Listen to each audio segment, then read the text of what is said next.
Muy buenos días, ¿cómo estás? Katy Fernández te saluda. Es lindo saber que estamos juntos, que me estás acompañando para volver a abrir la Biblia, la palabra de nuestro Dios Creador. Te invito a que traigas tu Biblia y también a orar. Amado Padre Celestial, gracias por este nuevo día que nos estás regalando. Gracias, Padre, porque al abrir tu palabra, tu Espíritu Santo nos va a dirigir para que podamos entender tu mensaje de amor. Oramos en el nombre de Jesús y lo agradecemos. Te amamos, Padre. Amén. La lección para esta semana lleva por título El servicio en la Iglesia del Nuevo Testamento. El versículo para memorizar dice: la religión pura y sin mácula delante de Dios el Padre es esta: visitar a los huérfanos y a las viudas en sus tribulaciones y guardarse sin mancha del mundo. Los versículos que conocemos como la Gran Comisión de Mateo 28 del 18 al 20 se encuentran entre los más famosos de la Biblia, al menos entre los cristianos. A menudo han sido descritos como nuestra declaración de misión y han inspirado todo tipo de proyectos misioneros y de evangelización.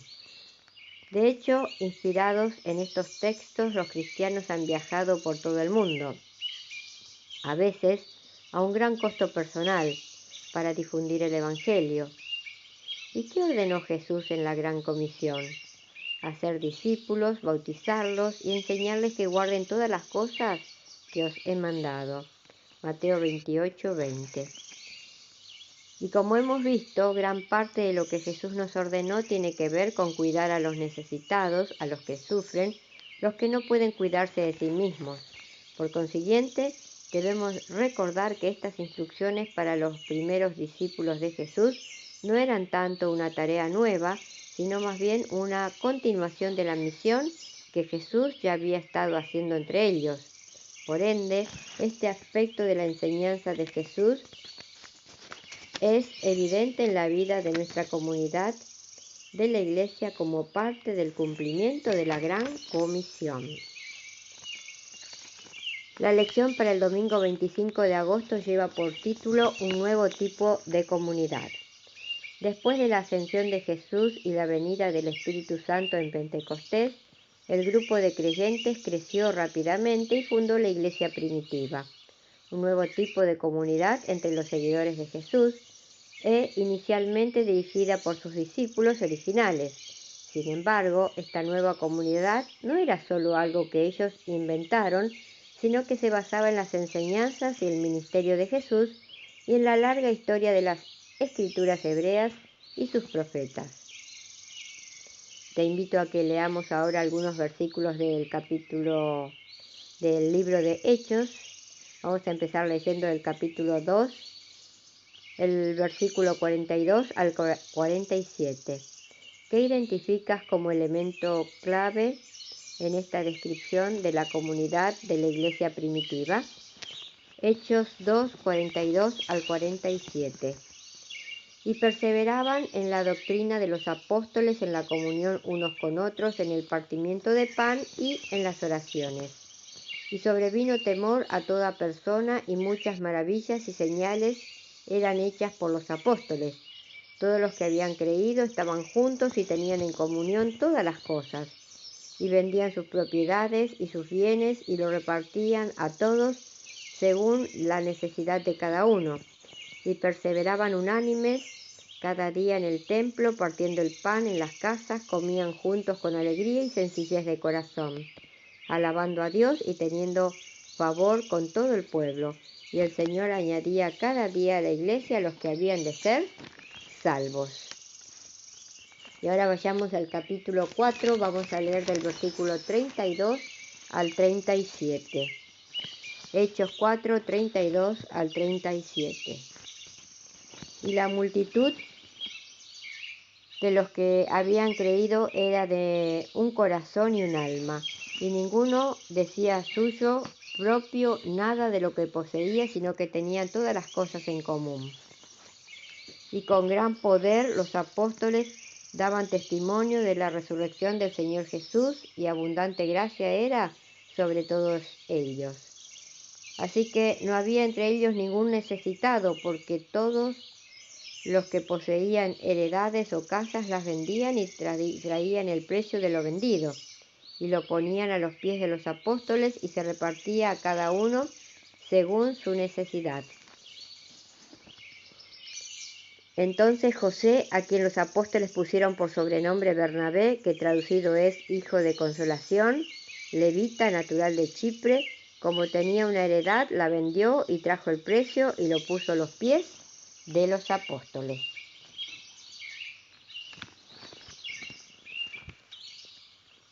Si bien parece que los israelitas nunca lograron poner plenamente en práctica el modelo para una sociedad justa y generosa, la comunidad de la iglesia primitiva se tomó en serio la instrucción de que no haya en medio de ti mendigo, Deuteronomio 15:4.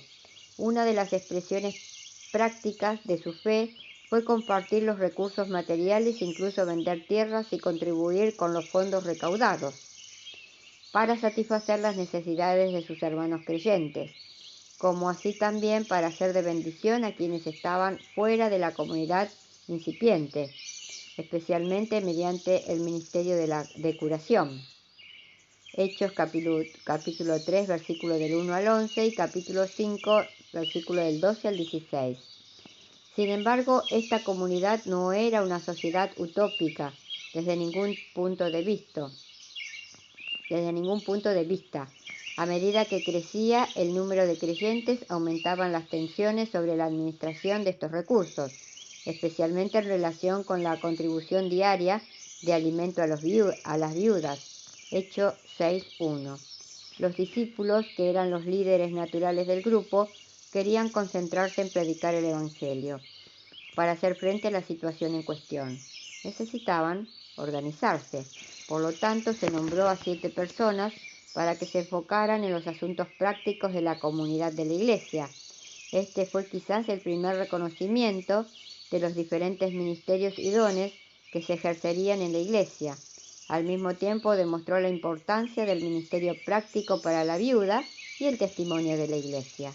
Los mismos principios de piedad y justicia que debían guiar a los gobernantes del pueblo de Dios en el tiempo de Moisés y de David, habían de seguir también a aquellos a quienes se les encomendó la vigilancia de la recién organizada Iglesia de Dios en la dispensación evangélica. Esto está sacado de Hechos de los Apóstoles, página 78. Trata de imaginar cómo habrá sido esta comunidad primitiva. ¿Cómo podemos reflejar estos mismos principios hoy? Ahora pasamos a la meditación de hoy, que lleva por título Firmes en el dolor. ¿Quién ha creído a nuestro anuncio? ¿Y sobre quién se ha manifestado el brazo de Jehová? Isaías 53:1. En la noche del 29 de marzo, el señor Vázquez, que vivía en la zona rural de Cuenca, Ecuador, oyó un ruido infernal y vio que las aguas subían con una rapidez violenta. Su esposa Rosario no estaba en casa. Floro vio desesperadamente que su casa estaba siendo tomada por las aguas. Sacó a 2 de sus 5 hijos que dormían y se subió a un árbol. Desde allí observó cómo su casa era totalmente cubierta por el torrente. Pensaba en sus hijos, en sus otros hijos, pero no podía hacer nada por ellos. En medio de la desesperación y tristeza, resistió en una posición muy incómoda, agarrado al árbol hasta la madrugada. Sin embargo, más tarde no consiguió soportar más y perdió el sentido. Cuando despertó, sus hijos ya no estaban con él. Habían desaparecido de sus manos para siempre. A la mañana siguiente, el señor Vázquez fue rescatado por los bomberos y se dio cuenta de la dimensión de su tragedia. Estaba solo. Todos sus hijos habían muerto entre las centenares de personas que habían sido llevadas por las aguas que arrastraban el cerro Tamuga y que llegó a ser conocida como la mayor tragedia que el Ecuador tuviera ese año.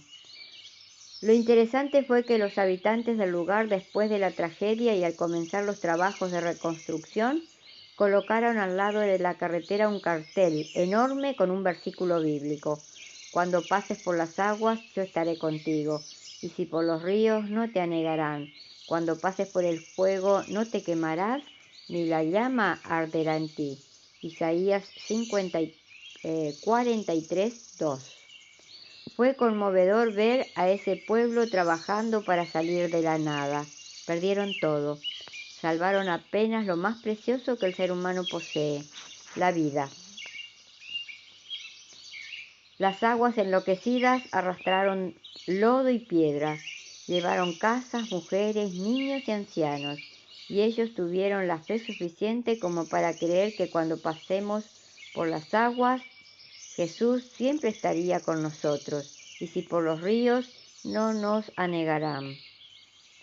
Un periodista le preguntó a uno de los lugareños por qué colocaron ese versículo si todo estaba sumergido. Él respondió con sencillez que las aguas no se habían llevado las esperanzas, ni los sueños, ni el futuro. Mi visita al Ecuador valió solo para ser testigo de todo lo que estoy registrando. La fe heroica de ese pueblo me emocionó. La promesa del Dios Creador no valía solamente ante la tragedia. Para ellos, que habían vivido la mayor pesadilla de sus vidas, la promesa divina continuaba en pie. ¿Confiaste alguna vez en tu Dios Todopoderoso y tuviste la impresión de que tu Dios Creador falló? ¿Qué fue lo que sucedió? ¿Continuaste confiando o pensaste que todo no era más que una demagogia divina? Las promesas de tu Dios Creador nunca fallan. Pueden demorar, pueden incluso dar la impresión de que no se cumplirán, pero están siempre en pie y son válidas para todos los que pueden ver más allá de lo visible. Y recordemos, si nuestras palabras no ayudan, no confortan, no hacen bien o no alegran, que nuestro Dios Todopoderoso nos libre de pronunciarlas. Jehová te bendiga y te guarde y te llene de su paz. Te invito para que mañana volvamos a encontrarnos, si Dios quiere. Y gracias, de verdad, muchas gracias, porque estás ahí, acompañándome.